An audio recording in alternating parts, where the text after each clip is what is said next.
மாண்புமிகு கணேஷ்குமார். மாண்புமிகு பேரவைத் தலைவர் அவர்களே வணக்கம். ஆங்கிலத்தில் பொதுவாக ஸ்மால் இஸ் பியூட்டிஃபுல் என்று சொல்வார்கள். அதற்கு ஏற்பால் போல்தான் நம்முடைய வரலாறு தொடர்ச்சியாக இருந்து கொண்டிருக்கிறது. இன்னும் உதாரணத்துக்கு சொல்ல வேண்டும் என்று சொன்னால், சுதந்திரம் அடைந்த மெட்ராஸ் பிரசிடென்சியில் அன்றைக்கு மொத்தம் 12 மாவட்டங்கள் தான் இருந்தன. காலப்போக்கில் நிர்வாக வசதிக்காக இன்றைக்கு 38 மாவட்டங்களாக அவை பிரிக்கப்பட்டிருக்கின்றன. இன்னும் சொல்ல வேண்டும் என்று சொன்னால், இன்னைக்கு கூட பரப்பளவில் பெரிதாக இருக்கக்கூடிய திண்டுக்கல், திருவண்ணாமலை, ஈரோடு, சேலம் போன்ற மாவட்டங்களை எல்லாம் பிரித்து புதிய மாவட்டங்களை உருவாக்க வேண்டும் என்ற கோரிக்கைகள் இந்த அவையிலேயே பல்வேறு உறுப்பினர்களால் எழுப்பப்பட்டு வருகிறது. இன்னும் சொல்ல வேண்டும் என்று சொன்னால், உள்ளாட்சி துறையில் 10 ஆண்டுகளுக்கு ஒரு வரை தொகுதி மறுவரை செய்யப்பட்டு வருகிறது. அது மட்டும் இல்லாமல் நீங்கள் மாநகராட்சி என்று பார்த்தீர்கள் என்று சொன்னால், தமிழ்நாட்டில் ஒரே ஒரு மாநகராட்சி தான் முன்பு இருந்தது, சென்னை மாநகராட்சி மட்டும்தான். காலத்திற்கு ஏற்பால் போர் முதல் கட்டமாக கோயம்புத்தூரையும் மதுரையும் நகராட்சியாக இருந்ததை தரம் உயர்த்தி மாநகராட்சியாக மாற்றினார்கள். அதற்கு பிறகு திருச்சி, சேலம், நெல்லை என்று 6 மாநகராட்சிகளானது. படிப்படியாக இன்றைக்கு தமிழ்நாட்டில் 25 மாநகராட்சிகள் இருக்கிறது. அதிலும் குறிப்பாக சொல்ல வேண்டும் என்று சொன்னால், ஒரே மாவட்டத்தில் 2 மாநகராட்சிகள் எல்லாம் இருக்கிறது. தஞ்சாவூர், கும்பகோணம் என்றெல்லாம். இவையெல்லாம் கூட பார்த்தால் நிர்வாகத்திற்காக அவ்வாறு பிரிக்கப்பட்டு வருகிறது. அரசியல் கட்சிகள் என்று எடுத்துக்கொண்டால் கூட கடந்த காலங்களில் மிகப்பெரிய கட்சிகளாக சொல்லக்கூடிய திமுகவும் சரி, அண்ணா திமுகவும் சரி, தங்களுடைய கட்சி நிர்வாகத்திற்காக வருவாய் மாவட்டத்திற்கு 1 மாவட்ட செயலாளர்கள் வைத்திருந்தார்கள். அதற்கு பிறகு காலப்போக்கில் ஒரு வருவாய் மாவட்டத்திற்கு 2 மாவட்ட செயலாளர்களாக வைத்தார்கள். அதற்கு பிறகு கிழக்கு, மேற்கு, வடக்கு, தெற்கு, தென்கிழக்கிலிருந்து வடமேற்கு வரை இன்றைக்கு வந்துவிட்டது. மத்திய கூட வந்துருச்சு. அப்படி பார்க்கும் பொழுது இதை விட இன்னும் அதிகமாக சொல்ல வேண்டும் என்று சொன்னால், இன்னைக்கு தமிழ்நாட்டில் ஒரு தனிபெரும் கட்சி, சிங்கிள் லார்ஜஸ்ட் பார்ட்டியாக இருந்து கொண்டிருப்பது தமிழக வெற்றி கழகம். அப்படி தமிழக வெற்றி கழகத்தில் எடுத்துக்கொண்டால் கூட ஒரு தொகுதிக்கு ஒரு மாவட்ட செயலாளர் என்ற அடிப்படையில் வைத்துக் கொண்டு இருக்கக்கூடிய சூழ்நிலையில் இந்தியாவினுடைய மொத்த வாக்காளர்களுடைய எண்ணிக்கை 97,98,00,000 இன்றைக்கு இருப்பதோ 543 தொகுதிகள் தான்.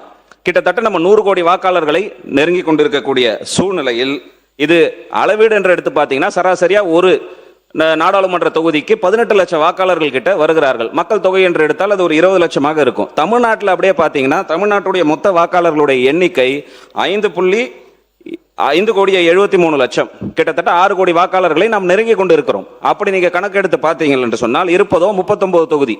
அந்த 39 தொகுதிக்கு எடுத்தீங்கன்னா கிட்டத்தட்ட 14.5 லட்சத்திலிருந்து 18 லட்சம் வரை இருக்கும். கடந்த நாடாளுமன்ற தேர்தலில் கூட நான் ஆரணி நாடாளுமன்ற தொகுதியில் போட்டியிட்டு வெற்றி வாய்ப்பை இழந்தவன். அந்த தொகுதியில் 15 லட்சம் வாக்காளர்கள், கிட்டத்தட்ட 17 லட்சம் மக்கள் தொகை இருக்கக்கூடிய வாய்ப்புகள் இருக்கிறது. இப்போ உலக நாடுகளில் எடுத்துக்கிட்டீங்கன்னா, ஐநா சபையில் அங்கீகரிக்கப்பட்ட நாடுகள் 195, அங்கீகரிக்கப்படாத நாடுகளை எல்லாம் சேர்த்தால் 230.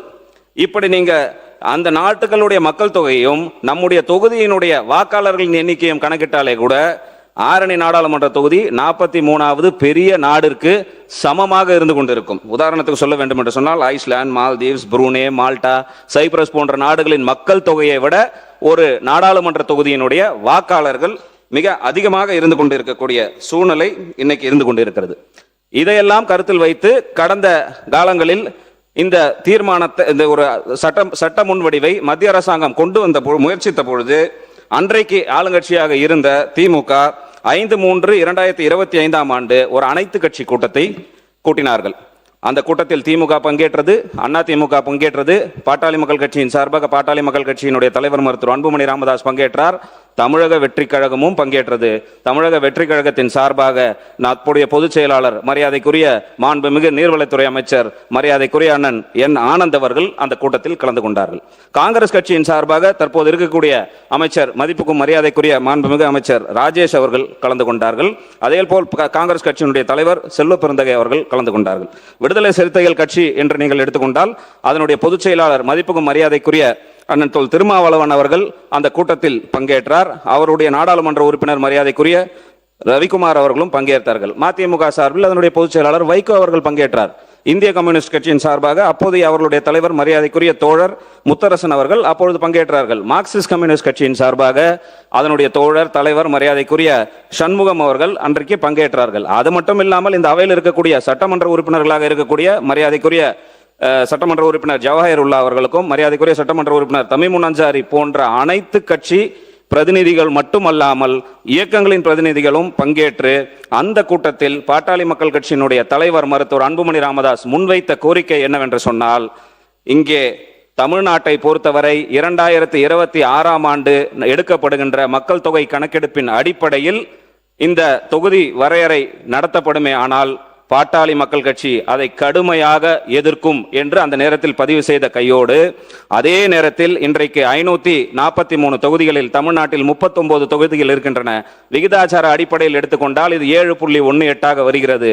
இந்த 7.18 விகிதாச்சார அடிப்படைக்கு குறையாமல் இந்த தீர்மானத்தை தொகுதி மறுவரையை ஒன்றிய அரசு செய்யுமே ஆனால் அந்த தீர்மானத்தை பாட்டாளி மக்கள் கட்சி வரவேற்கும் என்று அன்றைக்கு அந்த கூட்டத்தில் பதிய வைக்கப்பட்டது.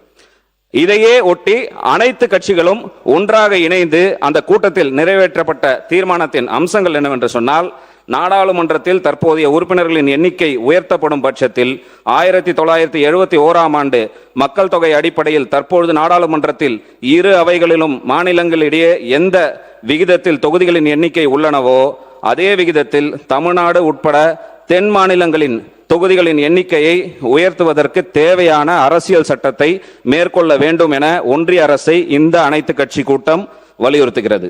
தொகுதி மறுசீரமைப்பின் காரணமாக நாடாளுமன்றத்தில் தமிழ்நாட்டின் தற்போதைய பிரதிநிதித்துவமான சதவீதம் 7.18 என்பதை எக்காரணம் கொண்டும் ஒன்றிய அரசு மாற்றம் செய்யக்கூடாது என்று இந்த கூட்டம் வலியுறுத்துகிறது என்று அந்த கூட்டத்தில் அனைத்து கட்சி இங்க வந்திருக்கக்கூடிய அனைத்து கட்சியினுடைய பிரதிநிதிகளுடன் அந்த தீர்மானம் அன்றைக்கு நிறைவேற்றப்பட்டது. இதற்கு பிறகு ஏப்ரல் மாதம் 26ஆம் தேதி இந்த பில் நாடாளுமன்றத்தில் வந்த பொழுது தற்போதைய மாண்புமிகு உள்துறை அமைச்சர் மதிப்புக்கும் மரியாதைக்குரிய ஐயா அமித்ஷா அவர்கள் நாடாளுமன்றத்திலேயே தெளிவாக குறிப்பிட்டிருக்கிறார். Tamil Nadu has 39 seats which is 7.18%. After passage of this bill the number of MPs will be 59 and their percentage in the new house of 816 will be 7.23%. Tamil will also suffer no loss என்பதை தெளிவாக தெரிவித்து அந்தந்த மாநிலங்களில் அந்த விகிதாச்சாரத்தின் அடிப்படையில் தொகுதிகளின் எண்ணிக்கை அடிப்படையில் 50% உயர்த்தி அந்த 50%ம் மகளிருக்கென்று வழங்கப்படும் என்று தெளிவாக நாடாளுமன்றத்திலேயே தெரிவித்திருக்கிறார். அது மட்டுமல்லாமல் அதே போல் பாரத பிரதமர் மரியாதைக்குரிய நரேந்திர மோடி அவர்கள் தேர்தல் நேரத்தில் அதுவும் குறிப்பாக ஏப்ரல் 5ஆம் தேதி 2026 கேரளத்தில் தேர்தல் பிரச்சாரத்துக்கு வந்த பொழுது இது குறித்த தெளிவான விளக்கத்தை தெரிவித்திருக்கிறார். Lok Sabha seats will not be reduced for southern states that have effectively controlled population growth. ஏனென்று சொன்னால் மக்கள் தொகை பெருகுவதை கட்டுப்படுத்தி இருக்கக்கூடிய தென் மாநிலங்களில் எந்த பாதிப்பும் வருவதற்கு ஒன்றிய அரசு விடுபடாது. The government will ensure that no state, whether it's Kerala, Tamil Nadu, Karnataka, Andhra Pradesh, Goa or Telangana faces reduction in Lok Sabha seat என்று பாரத பிரதமர் அவர்கள் தெளிவாக இந்த இடத்தில் அதை குறிப்பிட்டு சொல்லி இருக்கிறார். இவ்வாறெல்லாம் இருக்கும் பொழுது இன்னும் சொல்ல வேண்டும் என்று சொன்னால், அப்படி ஒரு தொகுதியின் அடிப்படையில் எண்ணிக்கை உயர்த்தப்பட்டால் 816 தொகுதிகள், அப்படி என்றால் கூடுதலாக 273 தொகுதிகள் நாடாளுமன்றத்தில் அதிகமாகிறது. நீங்க சொல்வது போல 33% என்று நம்ம எடுத்துக்கொண்டால் 176 தொகுதிகள் தான் பெண்களுக்கு ஒதுக்கப்படும். ஆனால் இன்றைக்கு மத்திய அரசு அமித்ஷா அவர்கள் மாண்புமிகு உள்துறை அமைச்சர் அமித்ஷா அவர்கள் சொல்லியிருப்பதை போல நடைமுறைப்படுத்தினால் 273 தொகுதிகள் பெண்களுக்கு வழங்கப்படுவதற்கான வாய்ப்பு என்று இருந்து கொண்டிருக்கிறது. இன்னும் ஒருபடி சொல்லணும்னு சொன்னா, தமிழ்நாட்டில் 1962 41 எம்பிகள் இருந்தாங்க. அதற்கு பிறகு 72 தான் 39 குறைக்கப்பட்டது. இதெல்லாம் கடந்த கால வரலாறு. இன்னும் நீங்க தமிழ்நாட்டுக்கு எடுத்துக்கொண்டீர்கள் என்று சொன்னால், தற்போது இருக்கக்கூடிய 39 எம்பிகளை வைத்து நீங்கள் 33% என்று கணக்கீடு செய்தீர்கள் என்று சொன்னால், இன்றைக்கு 13 எம்பிகள் தான் அதிகமாக வருவார்கள், பெண்களாக இருப்பார்கள். ஆனால் இந்த சட்டம் அவர்கள் சொல்வது போல பெண்களுக்கு அந்த 50% உயர்த்தினால் 20 நாடாளுமன்ற உறுப்பினர்கள் தமிழ்நாட்டில் இருந்து மகளிர் நாடாளுமன்ற உறுப்பினர்கள் நாடாளுமன்றத்தை அலங்கரிப்பார்கள்.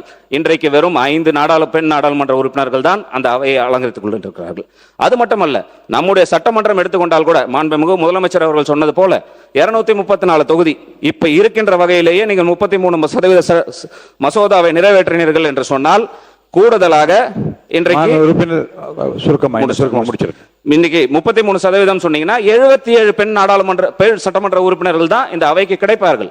ஆனால் நீங்கள் கூடுதலாக தொகுதியை வளர்த்து அதன் கூட நீங்க எடுத்து வச்சு பார்த்தீங்கள் என்று சொன்னால் நமக்கு கூடுதலாக 117 பெண் சட்டமன்ற உறுப்பினர்கள், மகளிர் சட்டமன்ற உறுப்பினர்கள் நமக்கு கிடைப்பார்கள். இன்றைக்கு இந்த அவையை எடுத்துக்கொண்டால் எங்களுடைய சட்டமன்ற கட்சி தலைவர் முனைவர் சௌமியா அன்பணி அவர்கள் உட்பட தமிழக வெற்றி கழகத்தினுடைய மாண்புமிகு அமைச்சர்கள் 4 பெண் உறுப்பினர்கள் உட்பட முதலமைச்சர் சொல்வது போல் 23 பெண் உறுப்பினர்கள் தான் இன்றைக்கு இருக்கிறார்கள். அப்படி இவ்வாறெல்லாம் இருக்கும் பொழுது மகளிருடைய உரிமையும் அதிகாரம் பெறுவதற்கும் எதிராக நாம் எல்லாம் இருக்க போகிறோமா? ஒருபொழுதும் பாட்டாளி மக்கள் கட்சி அப்படி இந்த வேலையை செய்யாது. ஒருபொழுதும் பாட்டாளி மக்கள் கட்சி இப்படி செய்யாது. மேலும் சொல்ல வேண்டும் என்று சொன்னால், எனக்கு முன்னால் சொன்னது போல இது குறித்த எந்த சட்ட முன்வடிவோ அதிகாரப்பூர்வ அறிவிப்போ இதுவரை வெளிவரப்படவில்லை. எந்த நாடாளுமன்ற உறுப்பினருக்கும் கொடுக்கல. நேத்திய இந்த சட்டமன்ற நிகழ்வுல கூட மாண்புமிகு வேப்பநாளி சட்டமன்ற உறுப்பினர் ஒசூர் விமான நிலையம் குறித்து கேட்டபோது மாண்புமிகு தொழில்துறை அமைச்சர் அவர்கள் தெளிவா சொன்னாங்க, ஆதாரம் இருந்தா கொடுங்க, ஆதாரத்தை வைத்து பேசுவோம், வாய் வழி செய்தி எல்லாம் வைத்து பேசுவது முறையாக இருக்காது என்று மாண்புமிகு தொழில்துறை அமைச்சர் இதே அவையில் பதில் சொன்னார். ஆனால் இன்னைக்கு செவி வழி செய்தியை வைத்து ஒரு தீர்மானத்தை நாம் இங்கே கொண்டு வந்திருக்கிறோம் என்பதை நாம் கருத்தில் கொள்ள வேண்டும். இவ்வளவு பெரிய தொகுதியை ஒரு நாடாளுமன்ற உறுப்பினராக நிர்வகிப்பது வாய்ப்பே கிடையாது. எனவே இன்றைக்கு இந்த சட்டம் வருமா வராதா என்றெல்லாம் இருக்கக்கூடிய சூழ்நிலையில் இந்த நேரத்தில் இந்த சட்டம் கொண்டு வருவதற்கான அவசியம் என்ன இருக்கிறது? எனவே மாண்புமிகு முதலமைச்சர் அவர்கள் உடனடியாக இந்த தீர்மானத்தை திரும்ப பெற வேண்டும் என்று பாட்டாளி மக்கள் கட்சி சார்பாக கேட்டுக்கொள்கிறோம். ஏன் என்று சொன்னால், நடந்து முடிந்த அனைத்து கட்சி கூட்டத்தில் நம்முடைய கட்சி உட்பட அனைத்து கட்சியும் சேர்ந்துதான் இந்த தீர்மானத்தை நிறைவேற்றிருக்கிறோம். இன்றைக்கு இந்த தீர்மானத்தை நிறைவேற்றணும் என்று சொன்னால் அன்றைக்கு ஒரு நிலைப்பாடு, இன்றைக்கு ஒரு நிலைப்பாடு என்று அரசியல் இரட்டை நிலைப்பாடு என்ற பொருள் ஆகிவிடும்.